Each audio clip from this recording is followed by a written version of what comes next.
What's up, everybody? Welcome to the Wide in the Middle, your home for all things racing with me, Thomas Brandon. Joined always by my man, Keith Bradley. Keith, what's going on, brother?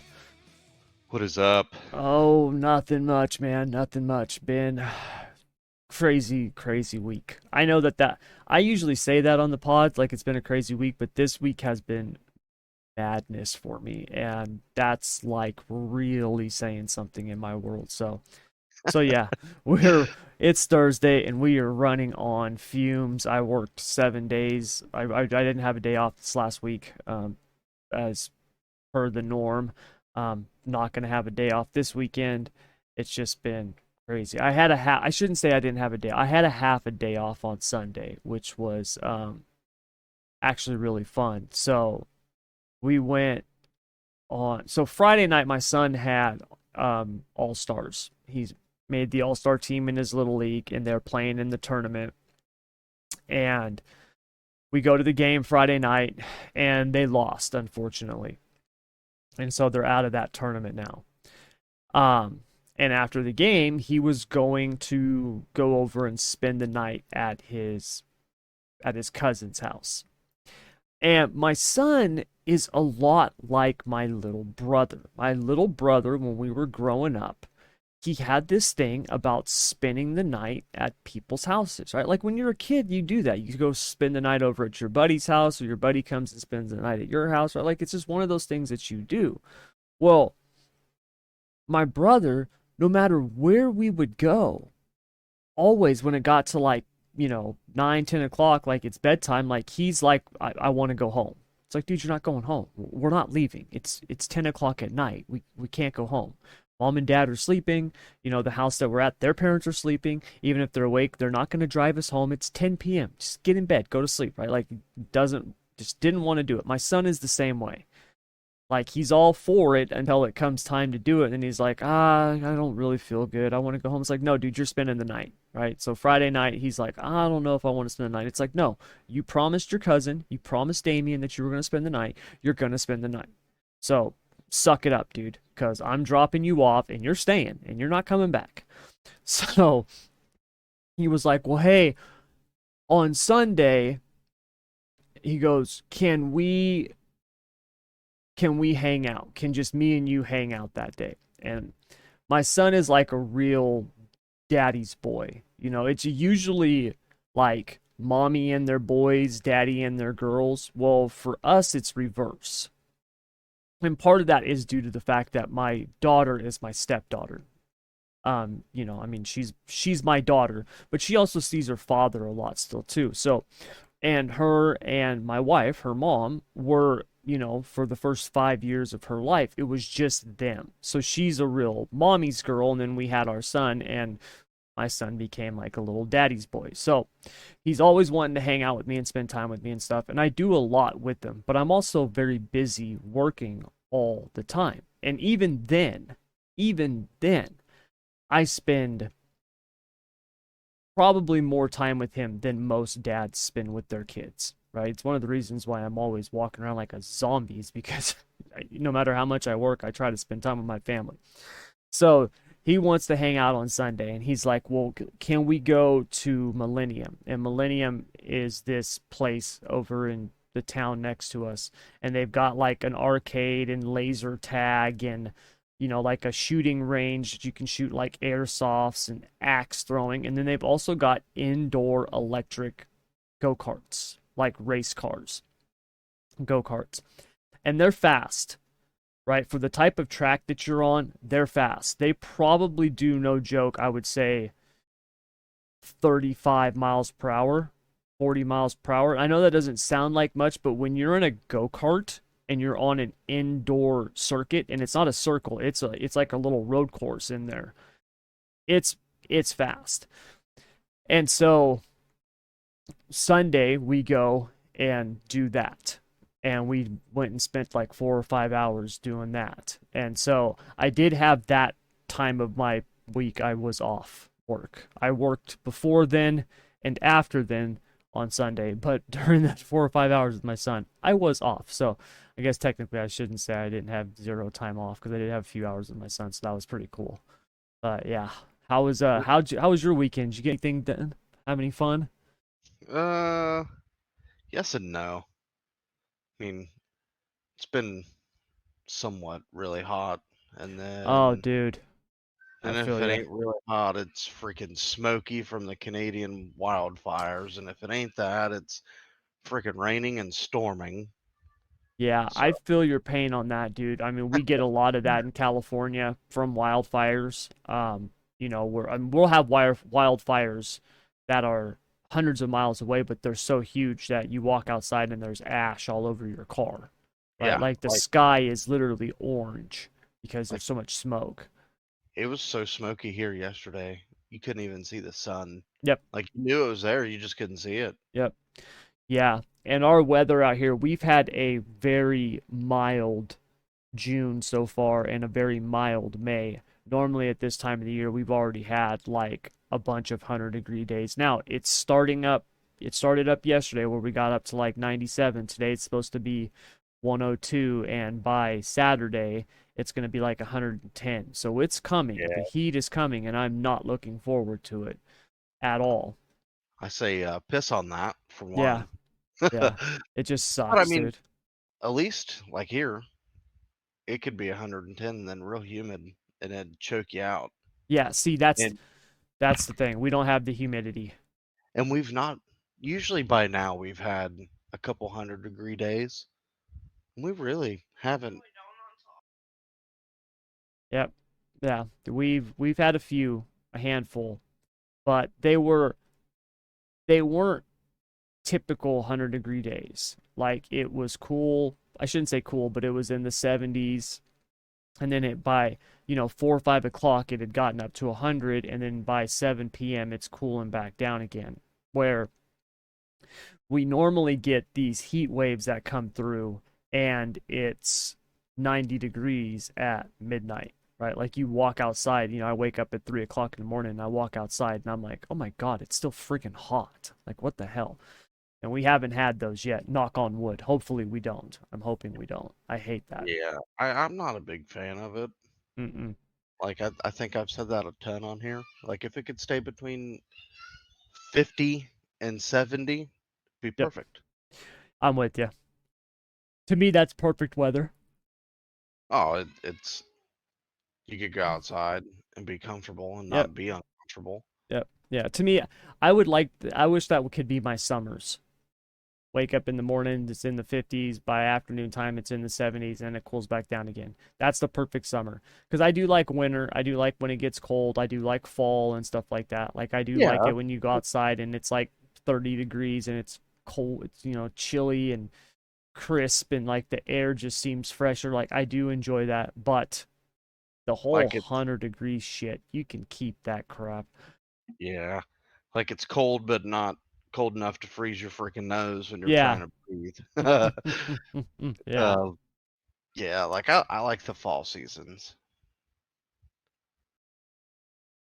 Yeah, me too. I really like fall. So, uh, anyway, so got a bunch of stuff to cover. Had a lot of racing action, which we'll get to.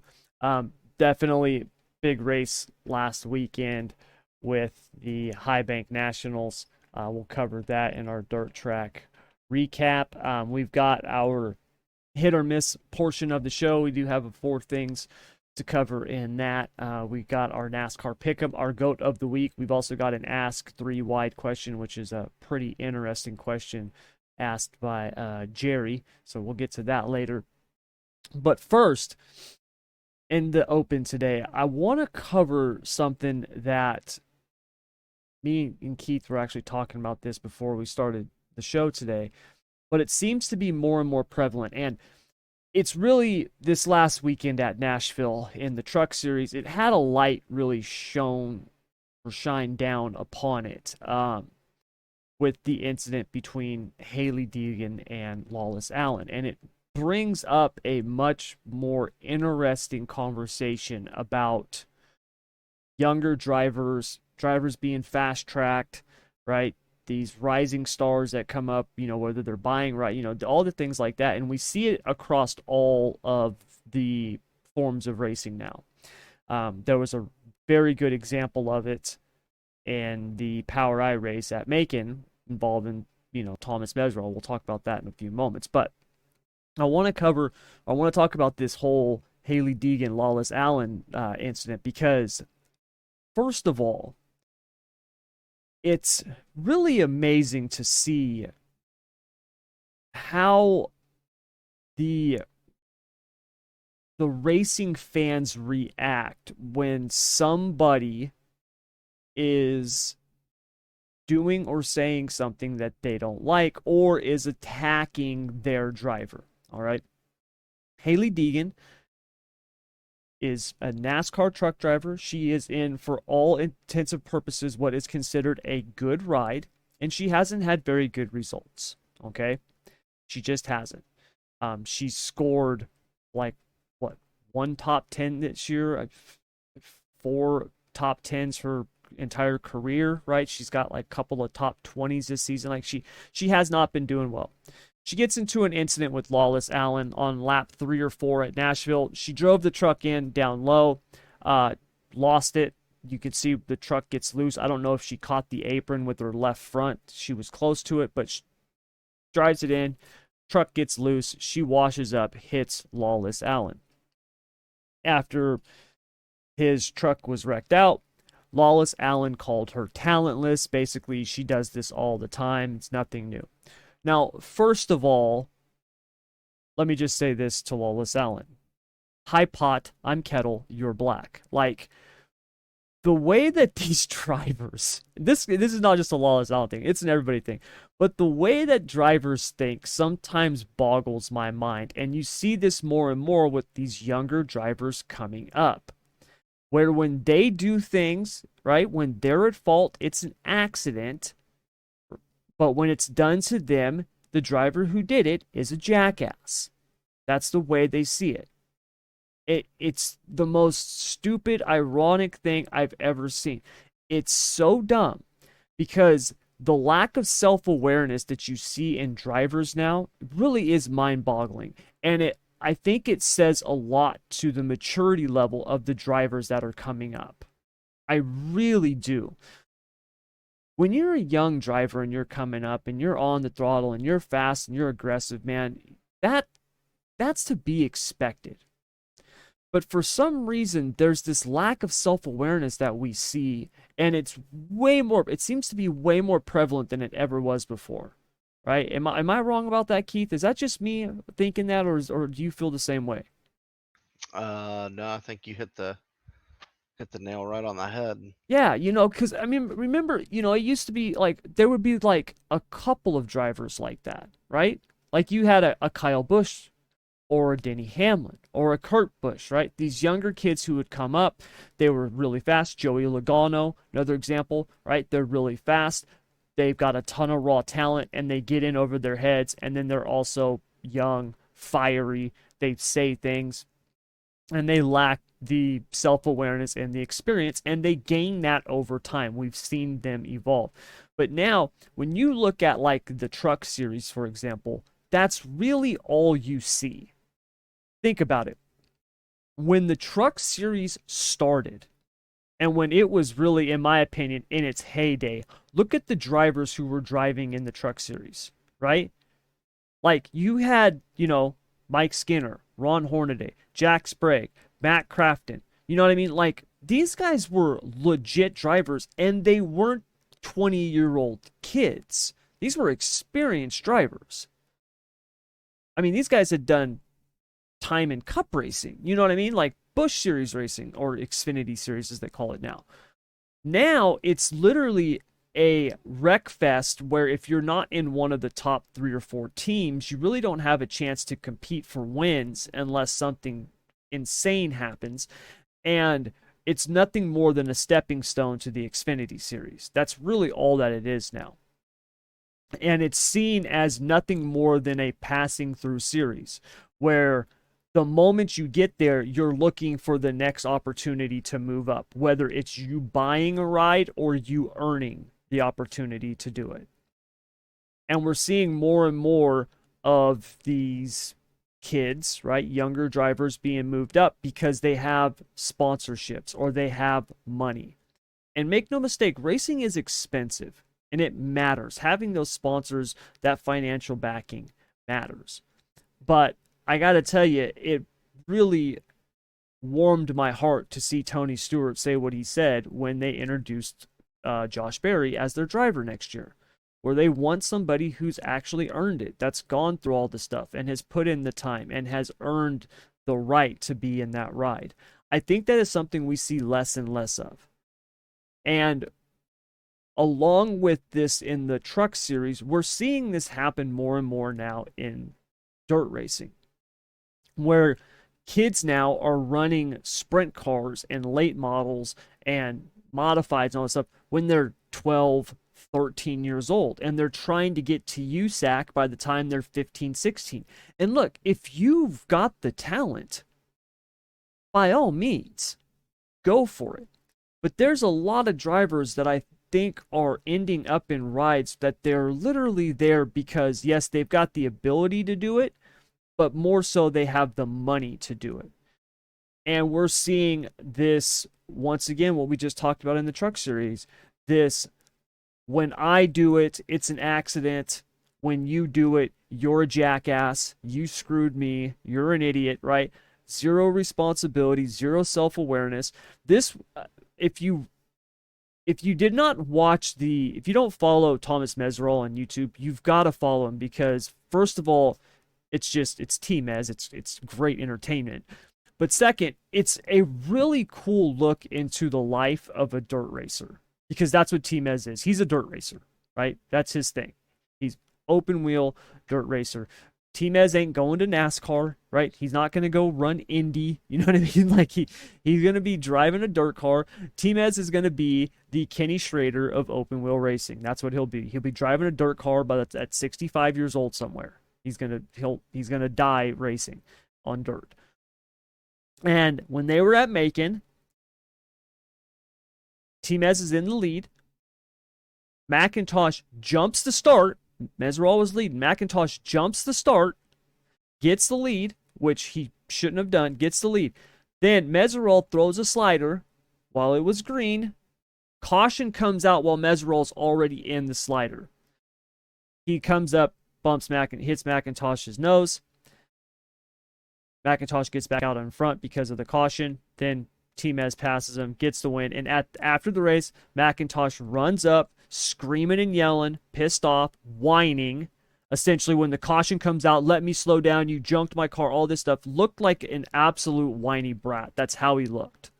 That's how he came across to me, like a whiny brat. And he wouldn't even let Meserol speak. Meserol is sitting there going, hey, man, the slider was already thrown when the caution came. And he's just, that's bullshit and all this stuff like this. And then Meserol does what Meserol does best, where he's like, okay, you're not going to let me talk. You're going to do that. Then I'll just piss you off even more. How you like me now, right? Like that. It's perfect. It's the only response you can have to stuff like that. Right? It literally reminds me of, if you never saw the show The Wire, it's my favorite television show of all time. And it was on HBO. But there's a character in there, Omar, and he straight tells this guy, Weebay, he says, if you come at the king, you best not miss. And that's what it reminded me of. It's like, hey, man, come at the king, you best not miss. And if you're going to run your mouth and pull stuff like that, when it happens back to you, you better be prepared to deal with it. And I think that's what we're seeing nowadays in racing, and it's sad. It's almost like a bunch of little whiny kids running around screaming to their parents that someone took their toy. Like, that's how it feels sometimes. And that's not to say McIntosh is a good driver. The dude's got talent, right? Let's get that settled, right? He's not the Lawless Allen of dirt. He's got talent. But these guys, where anything that happens, it's a bitch and cry and moan fest. It's so, it sucks to watch. It sucks to watch, man. And they look like just babies. They look like babies. And I hate it because that's not what I want to see. And as fans, we don't want to see that. We don't want to see whiners, right? People want to yell at each other and scream at each other and stuff like that. Man, go for it. Don't whine and cry. Don't act like a little brat. And unfortunately, I think we're seeing more and more of that in all forms of racing, and it sucks. I'm just not a fan of it. Keith, what are your thoughts on it? I mean, it just proves that they were fed with a silver spoon their entire life. That's how it comes across, yeah. And it just, I don't know, it aggravates me. But then again, on the Timez side, I highly recommend any race that he's in and he finishes in the podium. Don't turn it off till his interview's over. Yes, his interview's great. His interviews are Oh, great. and it's classic. And I think his interview this time around was warranted. I don't Yep. he didn't do anything wrong, and like he said in the video, he has cameras on his car, so he can't lie about it. No. The No. evidence is there, plain as Yeah. day. Yep. We're still green. Yep. Yep. Yeah, it was perfect, man. It was absolutely perfect. You know, he was 100% right on all fronts. If this was a case that had to be presented to a jury, right? Timez would be found the winner. He would be Yeah. found not guilty. So, you know, it's just, and look, I get it in the heat of the moment, right? You're upset, you lost the race, but this is that self-awareness thing that I'm talking about, where everything that I do is justified and anything that's done to me is wrong. And when you start looking at it and breaking it down, it's like, no, man, you jumped the start. No, man, he was already sliding you. Like, why are you doing that, right? If you look at the Lawless Alan Haley Deegan thing, you know, oh, she's talentless. She does it to everybody. And look, I'm not defending saying that Haley Deegan is some beacon of NASCAR potential, but let's not pretend that, you know, Lawless Alan is the second coming of Ron Hornaday in the truck series. Let's pump the brakes here, dude. Like, you know, it's not like you're out there lighting it up winning races every week. It's not like you haven't gone out there and caused a bunch of problems too. I get it, you're upset, but let's let's relax a little bit here. You know, let's take a look in the mirror. And unfortunately, there's none of that going on. And it really shows in the truck races. If you watch the racing, especially from like 15th on back, it's like a game of freaking ping pong. You know what I mean? It's just balls bouncing around everywhere. It's just people just slamming off each other. And it sucks because I used to love the truck races. I really did. I loved truck racing when it first came out. When it first came out in the beginning, I was like, I don't know about this, man. Really? NASCAR trucks? Like, are you really? Like, how are you gonna race a truck? You know, like I was not very keen on it. And then when I started watching, I was like, this is really cool, right? Because they were running at, it was predominantly short tracks then. That's what they ran at. And it was, you had beating and banging, but it was under the confines of racing, right? It was under the umbrella of racing. You know, Harry Hogg said it best. He didn't nudge you, he didn't bump you, he rubbed you. And rubbing's racing. That's what it was a lot of. And now it's just people slamming into each other, you know, with like zero regard for the drivers around them. Whether or not that's true, it does not matter because that's how it comes across. I mean, I've said it my whole life. Perception is reality, right? For each individual, their perception is their reality. How they perceive the world is their reality. I always use the example of my cousin's husband. He's colorblind. In his world, the sky is green. That's his reality, right? So when these guys, when I perceive it that way, to me, like that's my reality when it comes to truck racing. It has become bumper cars at 160 miles an hour, unless it's the top 5 to 7 trucks out there. They're the only ones that got a shot to win. And it sucks because it's something that I used to really enjoy watching. And now it seems just like a drama filled wreck fest.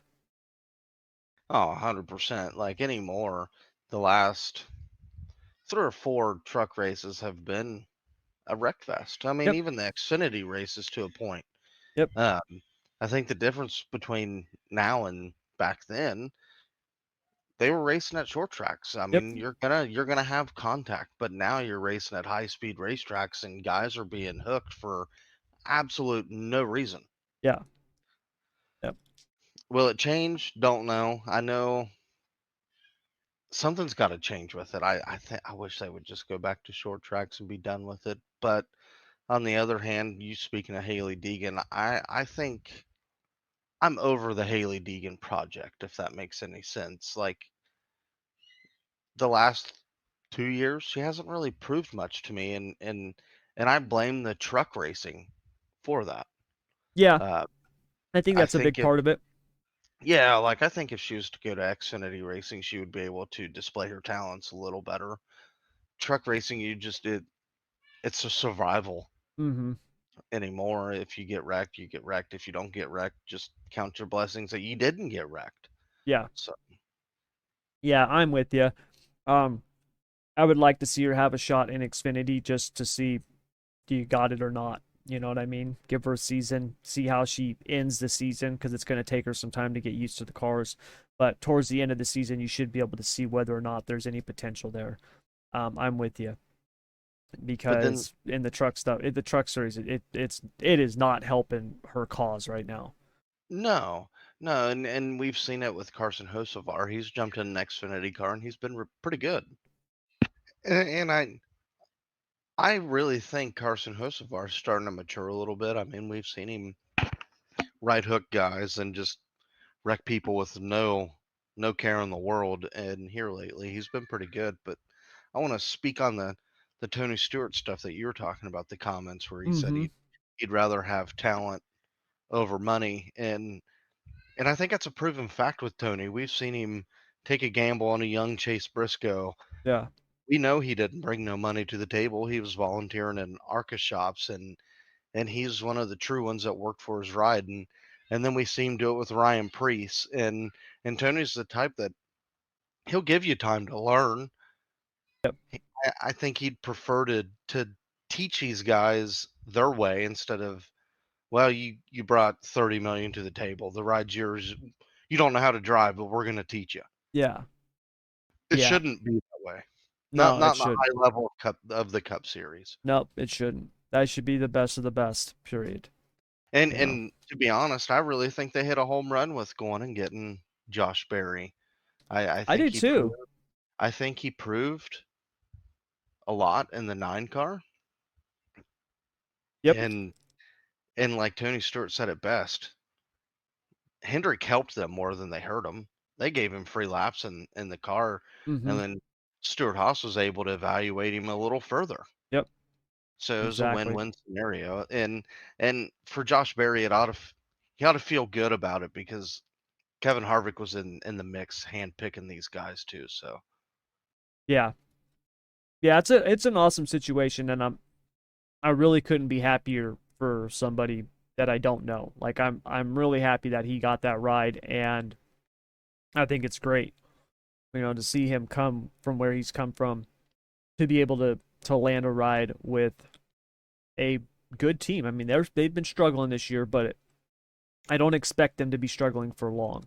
You know, it's not. I don't think no, this is going to be a 10-year dip with Stuart Haas. Like they'll get things figured out, they'll get it turned around, and when they do, look well, I out. mean, So and they're gonna have to figure it out because outside of Kevin Harvick, they've not really done much. no, they haven't. If you take Kevin Harvick's races away, Stuart Haas is no better than They're worse the than Spire. undefeated team. Yeah, Yep, so they'll turn it around. You just gotta give it time. yep, absolutely. So anyways, that's going to do it for today's open. But we're going to take a quick break. When we get back, we've got our hit or miss portion of the show, along with our dirt recap and a whole lot more. So stick around. Today's episode is brought to you by Produxa. Look, you guys, when it comes to protecting and adding a mirror-like shine to your surfaces, you pretty much have two options. You can go with one of those low, quality products out there. Do the old school, like my parents used to do, use the old dish soap to wash your car, or you can go with Produxa. You guys, I've personally used this stuff and it works incredible, man. Whether it's their ceramic coating, their wash, their tire shine, and it not only looks great, but it's super easy to use. I mean, my 10-year-old son was helping me use this stuff, and we used it on my daughter's car, and the car literally looked new. And my daughter's 17, so you can imagine that the car did not look new before we washed it. So, if you want to actually give your car a mirror like shine while in the process protecting it, head over to Produxa.com or the link down in the description below and check out their full line of products today. I can promise you, you will love them. All right, it is now time for hit or miss. We've got I don't know, 3 or 4 things here on the docket today, and we are going to kick things off in the Cup Series, scoring the win at Nashville. Ross Chastain made both of us, you and me, Keith, look like clowns after our comments saying he had lost his fangs after Darlington. Hit or miss the mark. Yeah, I mean, I gotta say it hits the mark. He made me look dumb. Oh Uh, my God, I couldn't believe that. but I think that comes to. I wonder how much Chevrolet and Hendrick had to do with that when they set him down and said, "Hey, you got to stop." It's almost like they took a big edge of Ross Chastain away. They took the excitement of Ross Chastain and they caged that on him. Mm-hmm. And they shouldn't have. I mean, he's good for the sport. The stuff that he does is good for the sport. Yeah, granted, we don't want to see a guy just out flat wrecking people, but Yeah. when guys race him hard, he's going to race them hard. And I think that's truly all he was doing. Mm-hmm. Uh, I just I regret saying that what I said. He made me look dumb at Nashville, and I'm glad he got the win. I'm glad he I, got the win too. And look, although he won, that doesn't take away from the comments that we made. Our timing was obviously poor, but it was truth. He had, for whatever reason, he had not been performing well since Darlington, right? Whether it was that talk, whether it was just setup stuff, or they were just missing the car, whatever it was, he had not performed well. So, yes, our timing could not have been worse. We definitely are nominees for the Bad Timing Awards, but yeah, overall, you know what I mean? It does not change the fact that he had been struggling. So yeah, I'm glad he got the win. I like the guy. I am with you. I think he is great for the sport. I really do. Um, just as a whole, when you look at the um his his talent, his story, right? I mean, the dude's a freaking watermelon farmer.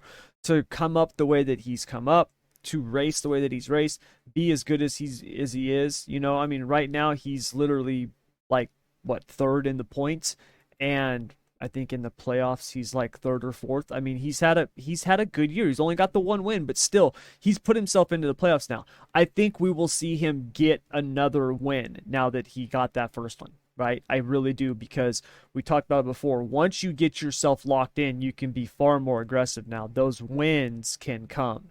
And yeah, I think we're gonna see the Ross that we all love, or at least that me and you love, Keith. So yeah, I'm looking forward to it, man. I was glad to see him get the win, and yeah, if I had to look like a clown and win the Bad Timing Award for it, I'll take it. I'm all right with it. So yeah. There's somebody out there saying old takes exposed somewhere on that, but yeah, that's I like okay.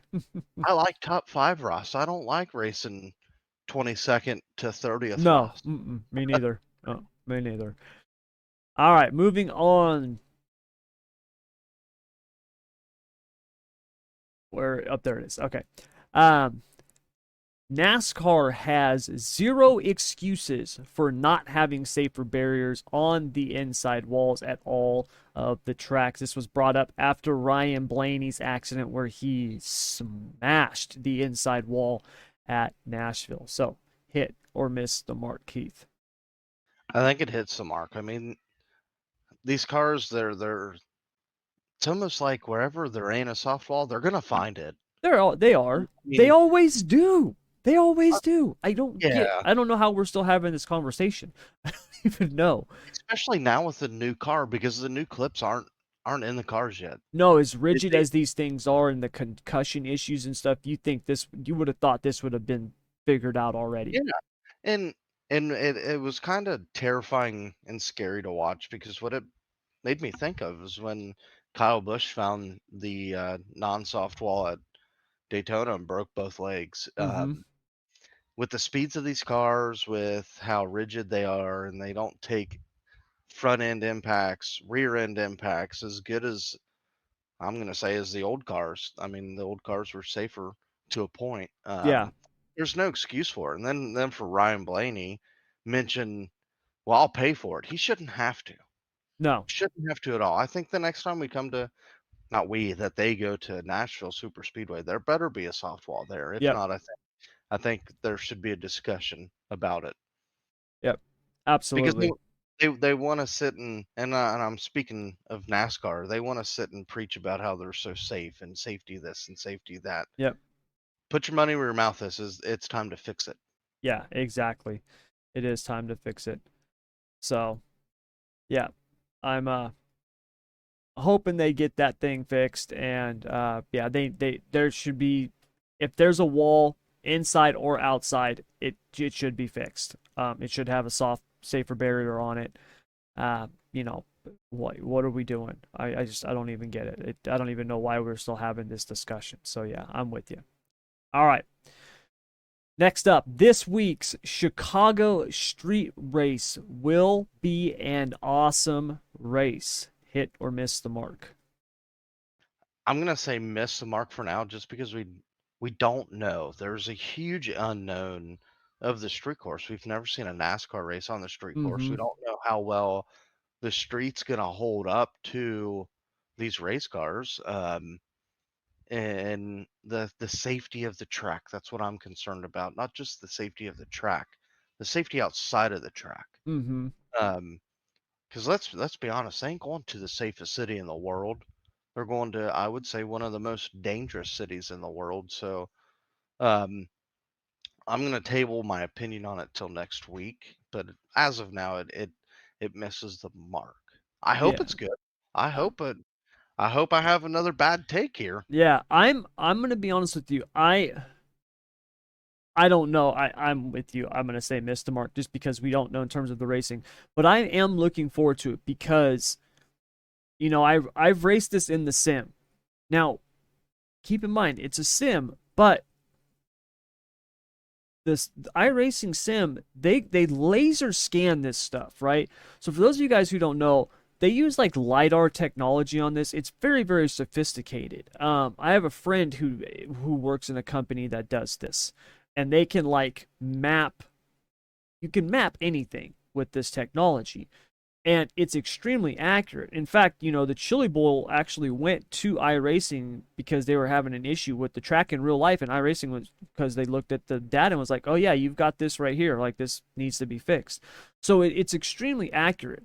This track in the sim is hella bumpy, and there's some spots that don't have a lot of grip. It seems really there's a lot of very long straightaways, like it's going to be very fast, and then you've got some really tight corners. There's one or two portions of the track that's really it gets really tight, really technical, and it's really bumpy. Really bumpy. So I'm going to be interested to see how it is. These cars have never raced on a street circuit like this before. And one thing that people don't realize when it comes to street circuits is drive through the main roads in your town. Streets are crowned. Okay. There's what's called a crown road effect. When I used to do alignments at Les Schwab, we would tune the caster in cars for this. Okay, so when your car is on a crowned road, and a crowned road is essentially as it sounds, the center is higher than the sides. And the reason for that is because when it rains, that allows the water to roll down into the gutters and off the road. Well, even only a couple degrees can be a lot, especially in something like a race car, where now you're having to actually tune the caster so the car doesn't pull one direction because of this crowned road.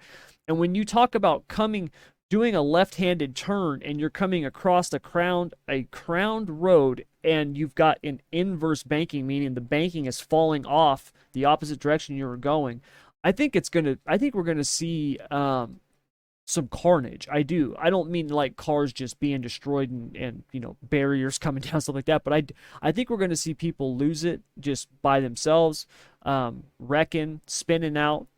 It's gonna be interesting. I don't know how good the racing will be. Like I said, there's some really bumpy portions of the track, and it's super technical. But I am looking forward to it. So yeah, I'm gonna do like you. I'm gonna hold judgment till after the race, but I am looking forward to it. I gotta admit. All right, last one. We're going to cover this also in the dirt track recap, but I had to bring this up because it is a great what if. So on the final night of the High Bank Nationals, this is my new nickname for him. The nerd assassin, Buddy Kofoid, would have won the High Bank Nationals had it not been for a massive mechanical failure late in the 40-lap feature. Hit or miss the mark. I think it hits the mark, man. He was spanking him. He had it. I thought he had it wrapped up, dude. Yeah, he had it signed, sealed, and delivered. He just sometimes motors decide to just implode at Yep. the Worst possible time. yeah, and unfortunately that was the worst possible time because that would have probably been one of Buddy's biggest wins of his career, if not the biggest. Mm-hmm. And I'd say watch out Eldora Million. Buddy might be a favorite. I would say watch out. Outlaw Tour Outlaw in general. Tour, yeah. He's done really good this year. We've actually got a question that kind of circles around him in the Ask 3 Wide that we'll get to later.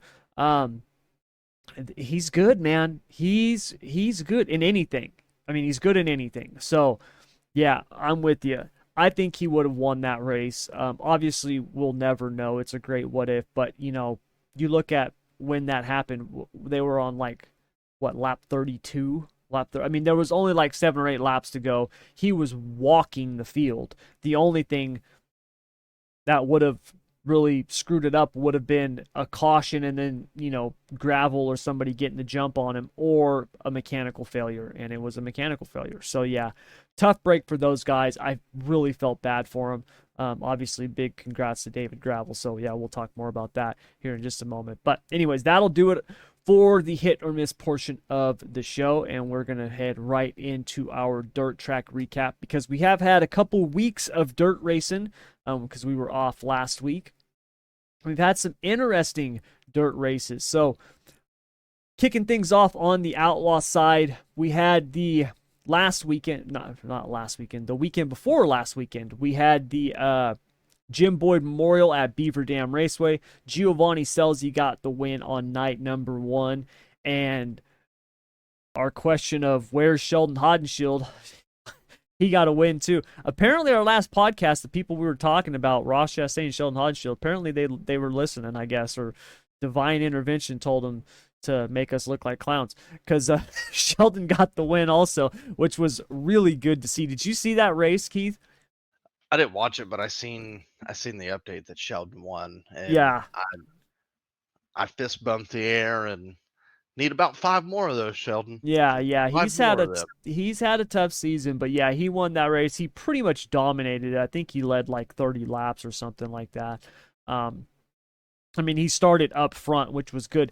That's something I've been noticing with him that hasn't been happening this year. And he's always been kind of known for that. He's never been like the best qualifier, right? There's been a lot of times we've seen him where he'll start 12th and then he's second after like 15 laps. But it seems like this year he's even been digging himself an even bigger hole in some of the races. So it was good to see him get the win there. I was definitely happy for that. Then we had the High Banks Nationals, 4 nights of racing, $250,000 for the winner, $20,000 on the preliminary nights. The whole weekend was really good racing. I freaking love that track. Those I talk about it all the time, but those like 3/8 mile tracks, right? Even like quarter-mile tracks that are high banked. I love those tracks, man. They're so much fun to watch. And Kyle Larson got the win on night number 1. I thought after that first night, I was like, oh man, he's dialed in. I thought he was going to be a shoe-in for the 250K. McFadden got the win night number 2. I was actually really impressed with that as well. McFadden, that's his second or third win on the season. He has looked much better this season, in my opinion. Yeah, he's looked much better this season. Obviously, they had the whole tire issue, but he's had a uh, what, 3 wins this season, 4 wins this. I mean, he's had a handful of wins. He's done really, really well this season. So yeah, big win for him. And then you had Logan Schuchart win night number 3. Schuchart was actually leading the points for the High Bank Nationals going into the final night, and wasn't able to close the deal as David Gravel got the win after Buddy Kofoid had the mechanical failure. Rico Abreu finished second, Kyle Larson third, Schuchart fourth, Carson Macedo fifth. So after the High Banks Nationals, we've got Brad Sweet back out in front of the points lead with only a 10-point lead over Gravel and 40-point lead over Macedo. So, yeah, man, I think this summer we might have one of the more exciting points battles we've had in a very long time, Keith.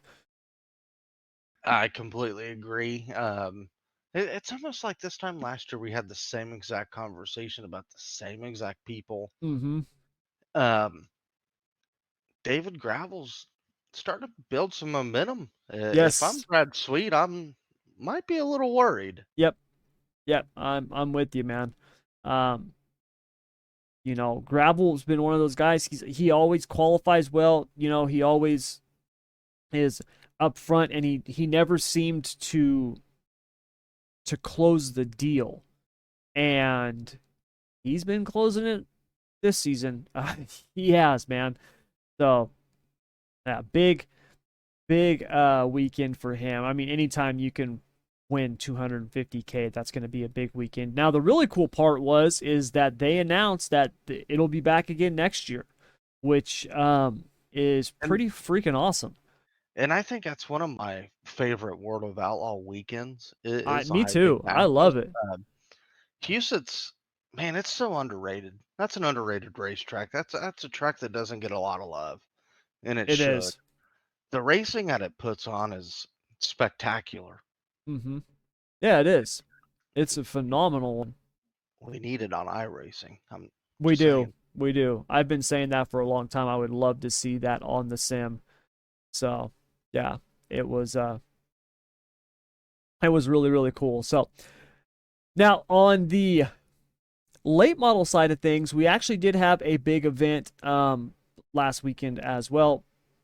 June 22nd to the 24th. It was the Firecracker 100 at Lernerville Speedway. This is basically, I think it's 50,000. Yeah, 50,000 to the winner. And Ricky Thornton Jr. got the win on the championship night, scoring $50,000. Huge win there. That was a Lucas Oil late model series race. Night number, what was it? Night number 1. Oops, where'd my notes go? Night number 1 was, I think it was Jonathan Davenport and was it McCready who got the preliminary? Yeah. Davenport McCready on night number 1 split the preliminaries, and then on night number 2 it was Thornton and Blair. Yeah, Ricky Thornton Jr. and Max Blair. So big turnout for that race, and then obviously he got the win. Ricky Thornton Jr. got the win on night number 3. So big turnout for that race. It's a huge race. That was the 17th Firecracker 100. So yeah, big night. Car count really big for the weekend. Yeah, it's a really cool event. I know you're not into late models, Keith, so I'm sure you didn't see much of this, if any of it. But Unfortunately, I seen a video where it started raining during hot laps and a bunch of cars crashed out of 3 or out of 4. Um, I wish there was a better way to watch the late models outside of Flow.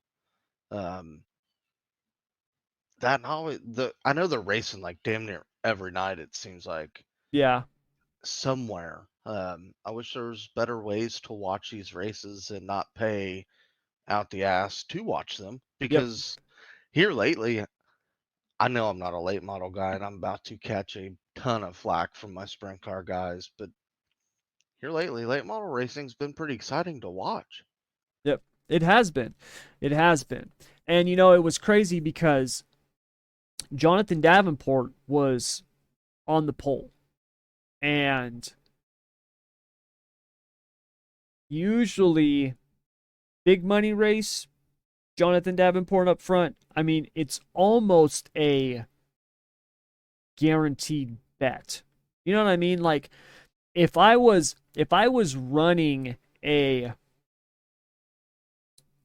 gambling booth at Lernerville Speedway this last weekend, going into that final race, Jonathan Davenport would have been damn near even money to win that race, which means he would have been a heavy favorite to win, right? It's still racing, so, he would have been like plus 150, which is damn near even money, which means you bet $100. If he wins, you get 150. Thornton Jr., I would have probably had it more like 3-1, maybe 3.5-1.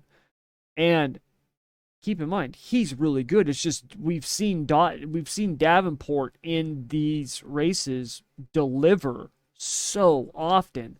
For him to go out and essentially lead, I mean, he led like the first 40 laps of the race and ended up finishing third. So I mean, obviously still not a bad night, but it's not the 50K check he was hoping for. So yeah, big night for Ricky Thornton Jr. Congrats to him. 100 laps, he got the win, and yeah, Hudson O'Neal finished second, Davenport third, Satterley fourth, and Devin Moran fifth. So, all right.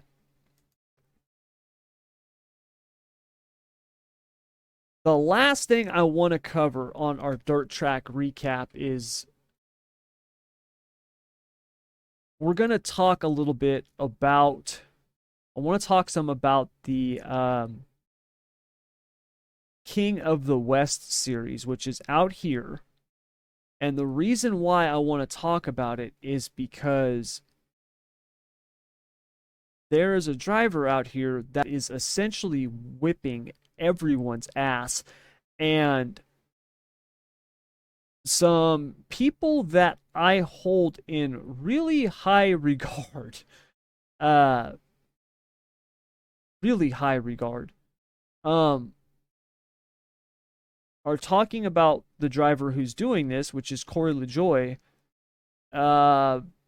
He's almost, they're talking about, I mean, it's almost blasphemy to say what they've been saying about him. A buddy of mine he races every weekend. He owns sprint cars. He runs the King of the West Tour and the SECT, which took over for the Civil War Series, which used to be out here in California. That's the 360 Tour. But he's out there every weekend. Keep in mind, he raced with Kyle Larson and Brad Sweet and Rico Abreu and all those guys like that. And he talks about Corey Day as he says Corey Day will be better than Kyle Larson on dirt, which is, when you hear that, it's shocking. It's shocking. You wouldn't even think anybody would ever say that, but he swears by it.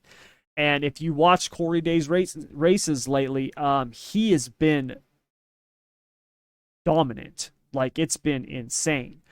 So I bring this up because he just, put it on everybody up at, Skagit. And there's a lot of people thinking when the Outlaws make their West Coast run this year that Corey Day is going to be contending for not just one or two, but a handful of wins.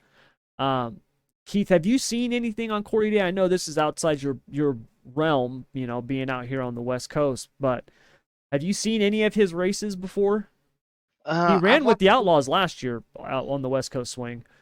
I've watched a couple races with him in it, and then I've watched a couple midget races where he raced for Klaus and Marshall, and he has crazy good car control. He does. I don't think that's a stretch by saying that, because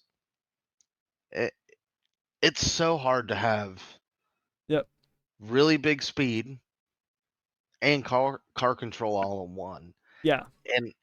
And with Corey Day, I couldn't pick a better person to learn from than Jason Myers. Yes. Well, and his dad, Ronnie Day, was I mean, a phenomenal driver out here too. So, I mean, he And comes from a pretty good lineage. yeah, and I was looking through some of the results here just to see the guys that he's beaten because unfortunately I'm on the East Coast, you're on the West Coast. Yeah. You're more exposed to the Corey Day stuff than I am, and when you beat the Dominic Selzies and Mm-hmm. the Kadings are a big name. Yes. You beat the Kadings, to me, I think you did something. I mean, when Bud Kading was racing Silver Crown non-wing cars here, it said a lot beating guys to that magnitude, Yep. to them teams. I would say if I'm a race fan or if I'm a team owner, keep an eye on Corey Day. Yeah. Yep. No, I mean when uh I mean, I'm just sitting here looking at the results, and he's damn near won every yes, non when James race. McFadden came and ran out here, I mean, I thought it was going to be just McFadden mopping the floor with everybody. And here's Corey Day, you know what I mean, giving him a run for his money. It's just he he's super talented. When my buddy Kyle first told me this, because I had seen a couple of his races, and when Kyle first told me this, I was like, dude, come on. Like, don't you think that's a little, don't you think that's a little bit of hyperbole? He's like, no, man. He's like, I'm telling you. He's like, go watch his races. He's like, go watch him. He goes, see what he does. He's like, he goes, and nobody else does it. He's like, he makes other drivers make mistakes. He's like, and the drivers will admit it. He's like, the drivers will admit it. They'll be like, damn it. I knew I shouldn't have done that, but I saw him going down low. I knew the line was up top, and I went down low to protect because I saw him down there, and he drove around me on the outside. Like, he makes you make mistakes. It's incredible. And he's a freaking kid. He's one of those kids. He's the opposite of what we were talking about in the open, right? This is a kid that if he's 18, 19 years old running the Outlaws, he's earned it by talent. Like, he's that good. So, yeah, I'm really looking forward to the Outlaws West Coast swing because I'm really wanting to see how he's going to do against those guys. Because he's been pretty much the man to meet, the man to beat out here on the West Coast this season. Yeah, I think since I've been lazy and I've not renewed my Flow subscription, and I finally did like 3 weeks ago. I think it's time for me to start watching some of these West Coast races Yeah, just to pay attention to him because I mean the races that I have seen him in, it's been like, damn, he's really freaking good. yeah, he is, And man. and I'm excited to see what he can do when the Outlaws do go out west and see how he stacks up against some of these big household names because Yep, I mean, I gotta agree with you. When McFadden went to the West Coast, I was like, well, that's game over for them guys yep. because I mean, let's face it, James McFadden is no slouch in a No, sprint car. he's He won really 4 is. races on the Outlaw Tour Oh, this year. Yeah, yeah. And when I was looking at the results just a little bit ago, it's like, okay, Corey Day might be the real deal. yeah, yep. Yeah, you're right, man. You're right. So, yeah, I mean, he's leading the King of the West points right now over Dominic Selzy and Justin Sanders. He's just he's got it, man. He's got the goods, in my opinion. He is a legit driver. And it's gonna be interesting to see how he does when they come out because yeah, I think he's won 5 features this season. They've only ran like 8 races or 12 races, I think, is what it is. And yeah, so he's won almost half of them. So yeah. Anyways, that'll do it for our dirt track recap. And after the break, we're gonna wrap things up with our NASCAR pick'em and our GOAT of the week plus our Ask 3 Wide. So stick around. All right, it is now time for our NASCAR pick'em. So we made our picks the week before, heading into the off week for Nashville. I picked Chase Elliott. Keith, you had Chris Buescher, and Elliott finished 4th. I don't know where Buescher finished, but it was after 4th. So I won last weekend, thank goodness, because I needed that bad. You are still ahead of me in points, 115 to 97. This week for Chicago, I get to pick first. I have no idea who I'm wanting to pick. Oof.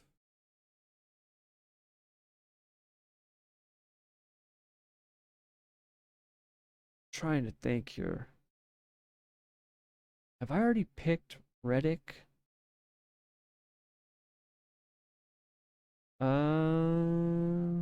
No, I haven't. I have not picked Tyler Reddick. So I'm going to pick Tyler Reddick for the street course just because he seems to do really good on all of the road courses. So yeah, I'm going to pick Tyler Reddick. I like it. I'm gonna go like way out to left field here, and I've been sitting here going back and forth on who I want to pick. But I think I'm gonna take a flyer. I'm gonna go with Jensen Button. Nice. Who's Button driving for? Is he driving in the garage, whatever it is, the He is Project driving. 91 car or whatever the hell it is? It's technically the Rick Ware racing car, but the car is being prepared from Stuart Haas. Okay. He's gonna race under the Rick Ware banner, but Okay. provided by Stuart Haas. He's gonna have a SHR backing, crew, stuff like that. When I realized he was on the entry list, and I seen a video of him at Stuart Haas doing some testing on iRacing, I was like, huh, interesting. He's got street course background, Yeah. not the Yeah. stock car background, but Yeah. No, he what? that I think he will definitely do better this go around than he did at Coda because he knows what to expect now. Um, I think Coda was a real eye opener for some of those guys Yeah, with I don't think they, how the Cup guys run road courses. So I just don't think they were mentally prepared to come in and be pushed around like unlike Formula One where you can't touch. yeah, I yeah, figured why not take a flyer now? I can afford to take one with the yeah, points the way they are, and to kind of make it a little interesting at the same time. yeah. But that does have me wondering. I wonder who's gonna run the 91 car for Trackhouse I don't know. because I don't think they've announced it yet, have they? No, on the entry list it just says TBA. Yeah, so because I thought this was a race that they were going to be running somebody, and I have not heard who they were going to be running, and they still haven't announced it. That's I crazy. wonder, I wonder if they're just not bringing the 91 car. I would say it's either going to be A, they're not going to run it, or B, it's going to be some kind of bombshell driver that no one was expecting. Like Yeah. they've got it under wraps. You know what I mean? Like it's going to be some kind of big time driver coming out to race that they were not expecting. Nobody would be expecting. Like that's because that sounds like a very Trackhouse thing to do. Is Xfinity running this weekend too? I believe so. I think the Xfinity cars are running this weekend as well. Um,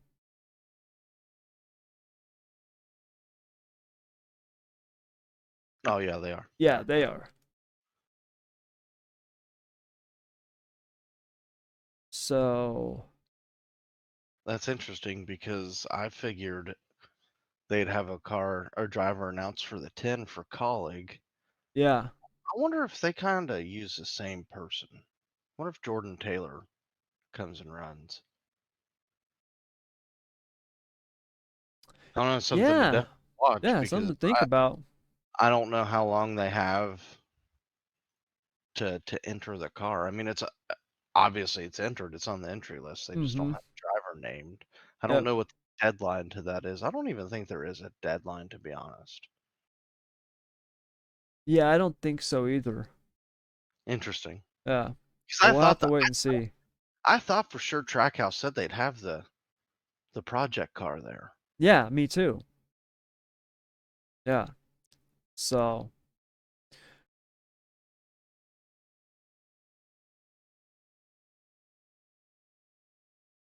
Oh, so Justin Marks is running the 10 car for Kaulig. Interesting. Yeah, Well, I just found this news report.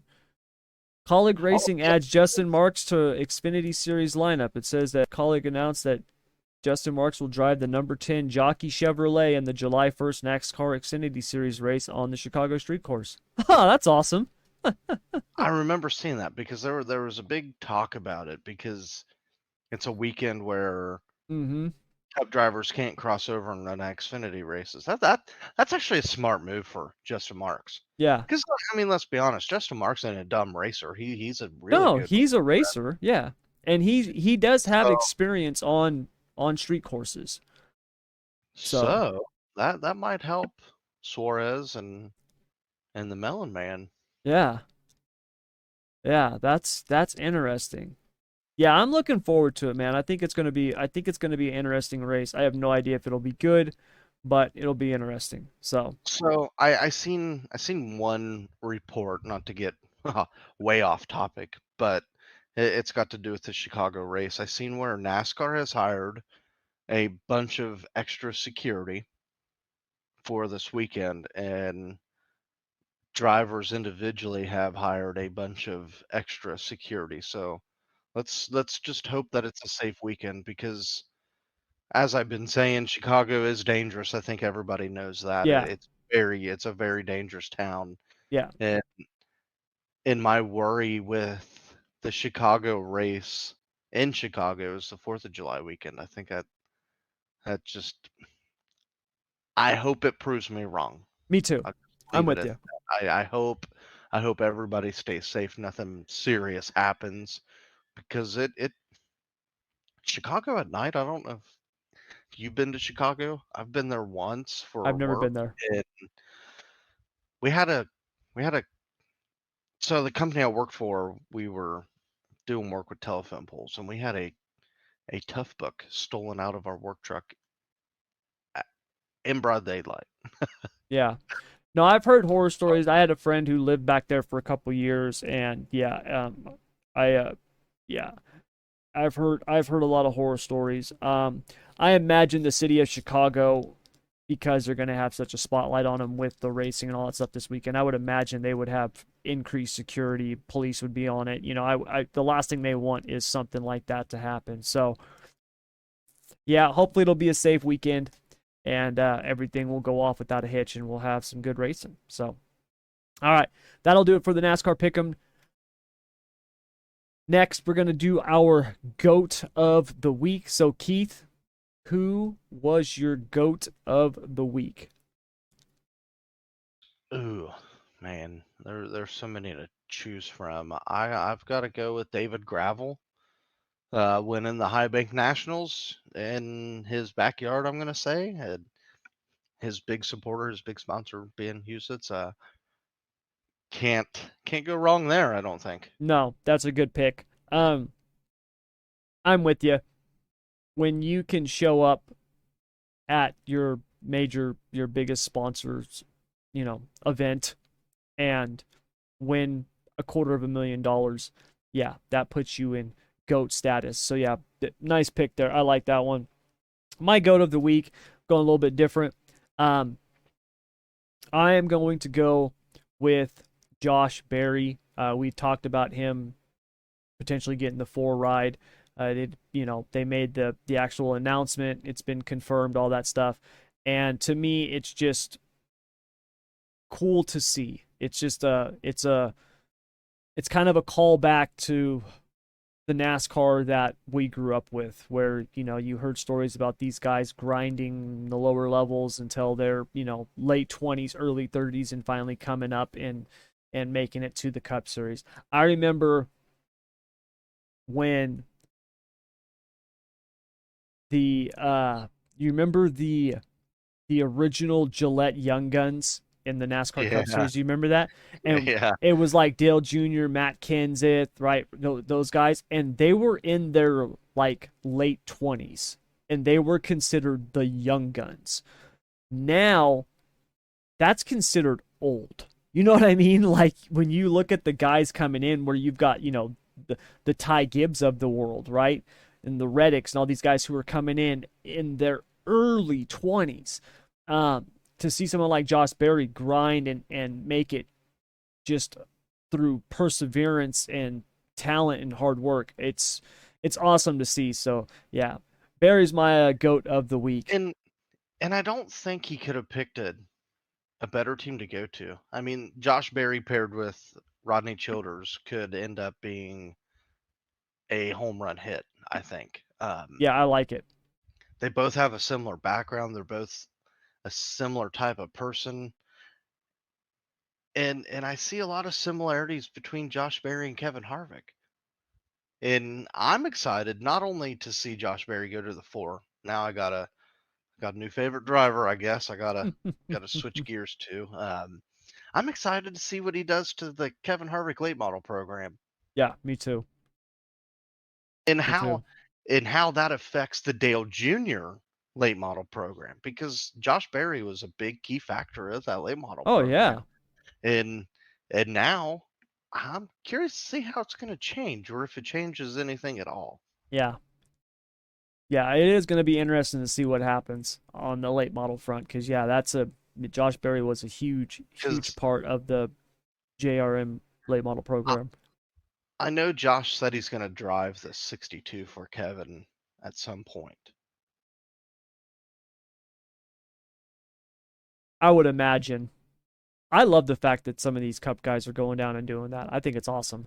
Oh, it's amazing. Like, Yeah, Kyle Larson did it, last night at Caraway Speedway, yeah, and Kevin Harvick's late model ended up winning the race, which is pretty awesome. yeah. It's cool, man. So, yeah, I love it, dude. And looking forward to seeing how Josh Berry does in the 4 car next year. But that's going to do it for the GOAT of the week. Finally, we're going to wrap things up with our Ask 3 Wide portion of the show. You can send us an email at ask3wide. That's ask the number 3 wide at gmail.com, all one word.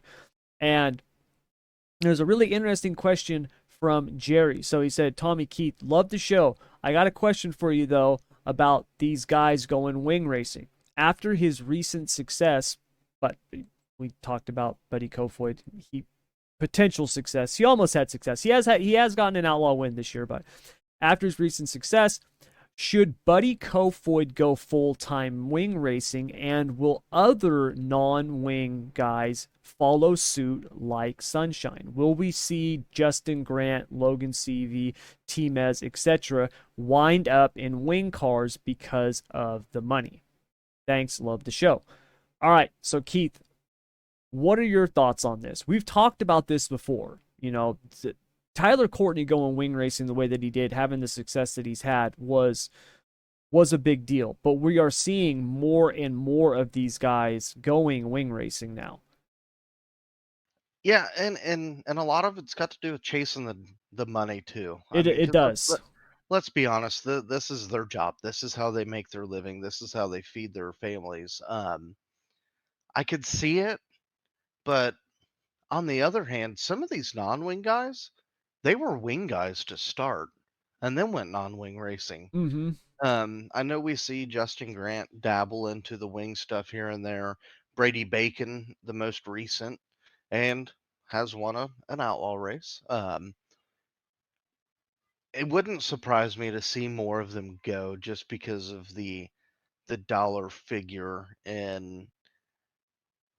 anymore. If you want to make some money and compete with the best of the best, Tyler Courtney broke the barrier. He proved to the non-wing guys that hey, he can come over here and do it. Now we've seen some go do it with him, like the Chris Wyndhams of the world and Kevin Thomas Jr. We've seen them do good. We've seen them fail. I mean, we've seen Kevin Thomas Jr. just last year go commit full-time wing racing and then ended up losing his ride or they mutually split and now he's back non-wing racing, but then he split with that team. So Yep. I think you either got to be all in or you got to be all out. You can't be 1 foot in and 1 foot out, I don't think. Yeah. And it wouldn't surprise me to see more follow suit. It really wouldn't. Not today's world where the purses are bigger in wing racing from top to bottom, Yeah. or even just tow money or to show up. I think what to make an outlaw feature is $1,000 right off the top. I think I could be completely wrong. I think it's 1,000 or 2,000, something like that. Yeah, 2,500 or something. It's a couple $1,000. But I mean, you don't see the. I don't think that's what it is in USAC. I know that's not. No, it's only 4K to win. Yeah, like when I was racing, it was 250 to start. Just to start the race, it was $250. That alone won't buy you a freaking tire. No, no, no, no. So Yeah, I there mean, was a lot of talk about money yeah, I the mean, last couple weeks. and it Yeah, all it's $1,000 to start an outlaw feature for a standard 10K to win race. yeah. So that there alone is almost worth it. Hmm. That's what some of these local tracks pay to win. Yep. Yep. But it wouldn't shock me, especially the Justin Grants and the Brady Bacons, where they have major backing from major corporations. Um, I wouldn't be surprised. I really wouldn't. Yep. And, and it won't surprise me if Buddy Kofoid goes out and shows the whole entire country, racing country, that he belongs in a wing car. Because Yeah. the kid can drive damn near anything. I think I could give him a power wheel and he'd figure out how to make it go Yep. 100 miles an hour. Yep. Yeah, he's incredible talent, and I I'm with you. I mean, we've seen him do extremely well in the wing cars, in the with the Outlaws when he's had his chances. And I don't see him slowing down anytime soon. I don't expect that we will see him just stay in the midgets, right? Um, he, I think he is a dirt guy. I don't see him making the move to NASCAR or anything like that. He could potentially, but I see him as more of a dirt guy. And if you really want to make a good living running dirt, to me, you've got to be doing the Outlaw Tour, whether it's sprint cars or late models, or you got to be doing the All Stars or the Lucas Oil late models. Like those, that's really kind of it. You know what I mean? You, there's not really any other options to make a living. Brad Sweet did an interview with Kenny Wallace, and they talked about it, and it was really interesting because the topic of money came out when Kevin Swindell commented on Twitter about like what it costs him to run his car and stuff like that. And then there was a bunch of other guys who started chiming in, and it was really interesting to kind of get a look behind the scenes on that, because we've talked quite a bit about money over the last year with the whole Outlaws increased purse fund and all the things for the loyalty and how many races you can run outside of the Outlaws and still qualify for it and everything. And, that's only going to become more and more prevalent. And, Brad Sweet said, he's like, look, there's a handful of us on the Outlaw Tour that are making a really good living. And then there's kind of a tier below us that make a living. They do okay. And then after that, it's kind of guys just getting by, right? But when you look at it on the USAC side of things, unless you are one of the top drivers, and you're not only one of the top drivers in terms of your success, but also your popularity, right? You need to be selling merch and doing all kinds of stuff to be making that money, right? Like you've got to be a T-Mez or a Justin Grant or a Brady Bacon, because otherwise you're not gonna be able to do it. You're just not, because when you look at $4,000 to win versus 10 grand, there's really no comparison.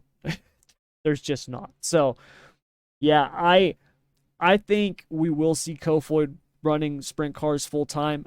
Whether he goes, when I say sprint cars, I mean wing sprints, whether he goes like Sunshine does, and that's pretty much all he makes the switch, and that's pretty much it, because we don't really see Sunshine running anything else anymore, right?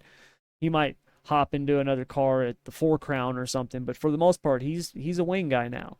And if we see Kofoid hop over and start having success, it would not surprise me if USAC becomes a breeding ground for outlaw drivers, where we start seeing them pluck these guys out of the midgets and the non-wing sprints and putting them in the wing cars and seeing if they got anything. So, yeah, it'll be interesting to see how it plays out over the next couple of years. And to be fair, and I wasn't fair to this certain guy, Brad Sweet. He started in the USAC stuff. Mm-hmm. And then when Casey Kane closed up his USAC operations, he took him wing racing, and he was really the first one to blow the door open. Nobody followed him though. Yeah. And then most recently, of course, Tyler Courtney did it, and that's when the eyes were on it. Like, hey, look at this. But to be fair, it happened what, 10 years ago with Brad Sweet? Yeah, it was a while ago. Longer. And he didn't just take him all-star racing. He took him straight to the Outlaws, threw him straight to the fire. But I'm with you. I really think the USAC is going to start being these stomping grounds for these outlaw teams to start plucking these guys. Yeah. I mean, it's proven facts. We've seen some non-wing guys go be super successful in wing stuff. Now we've seen guys progress slower. Like Chris Windham, I think is slowly but surely getting a shit ton better. Yeah. And absolutely. And I think he even came from a wing background, if I'm not mistaken. And some guys, it takes them a little longer to adjust, and some guys just click. Like Tyler Courtney just clicked. Now we see Wyndham, he's progressively getting better. Like from last year to this year, you can see a big, big difference between last year and this year with Wyndham. And I think it's just a matter of time that he gets a win, and then it's a matter of time to see these other guys say, hey, they're doing it. We might as well just try. Yeah. Yep, I'm with you. So all else fails, they come back and they go back USAC racing. Yeah, exactly. So, yep. But that'll do it for today's show. As always, thank you very much for joining us. Please make sure to download, share, subscribe, like, comment, rate, review, all that good stuff. Get the show out there, help us continue to grow this thing, and yeah, do all that. And me and Keith will be back here next week to do this all over again. So Keith, my man, have a good weekend. Have a good holiday for all of you out there, because next week is the 4th of July. So enjoy that, and yeah, we'll see you back here next week. All right. So until then, Keith, my man, take care. Thanks, you too. And any of you playing with fireworks, don't blow any fingers off. That's right. Be careful. Be careful. So that'll do it. Thank you very much as always. And until next time, take care.